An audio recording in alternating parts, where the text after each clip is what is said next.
सहाबी थे, नबी पाक सल्लल्लाहु अलैहि वसल्लम एक देहात पे गए तो वो सहाबी आए, काला कलोटा रंग, और कुछ बीमार थे तो जिस्म से बदबू भी आती थी। मेरा रूप भी नहीं ते मेरा रंग भी नहीं, मैनू यार मनान दा ढंग भी नहीं। बकरियां चराया करते थे तो किसी ने कहा कि वो महबूब आए हुए हैं जो ऐलान नबूवत करते हैं। तो कहते मैं अपनी बकरियां लेके उस तरफ आ गया जहां महबूब थे। जब मैं पहुंचा तो अल्लाह के रसूल एक छोटी सी पहाड़ी थी उस पर बैठे थे। मैं दूर खड़ा हो गया, मैंने कहा आप हैं वो जो कहते हैं मैं अल्लाह का रसूल हूं?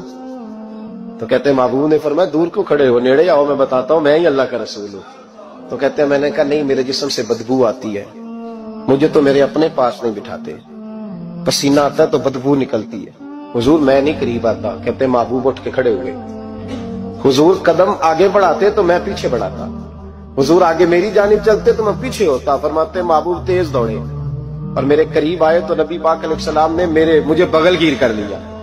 जब महबूब पाक अलैहिस्सलाम ने मुझे सीने से लगाया और काला स्याह मेरा माथा और उस पर पसीना और बदबू, कहते महबूब ने जब मेरे माथे पर बोसा दिया तो मेरा चेहरा बड़ा काला था पर मेरा दिल सारा नूर से मामूर हो गया और मेरे अंदर से आवाज आने लगी ये झूठे नहीं, ये अल्लाह के सच्चे रसूल है। फरमाते मैं कलमा पड़ गया। महबूब से कब्ज़ बकरियों का क्या करूं? फरमाया जिसकी है उधर हाँक दे वो ले जाए।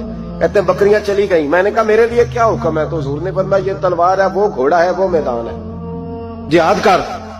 कोई वुजू नहीं, कोई गुस्ल नहीं, कोई नमाज नहीं, कोई सजदा नहीं, तलवार ली, मैदान में निकले, जिहाद शुरू हुआ। चंद मिनट गुजरे के शहीद हो गए।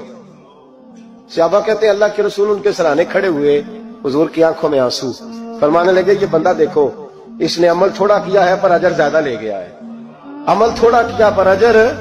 फरमाया अभी कलमा पड़ा, अभी शहीद हुआ है और हूरें सारी जन्नत के दरवाजे खोल के खड़ी हैं, जैसे रूह जाएगी अल्लाह फौरन ही जन्नत अता फरमा देगा, इसकी कब्र बुकाए नूर बन जाएगी।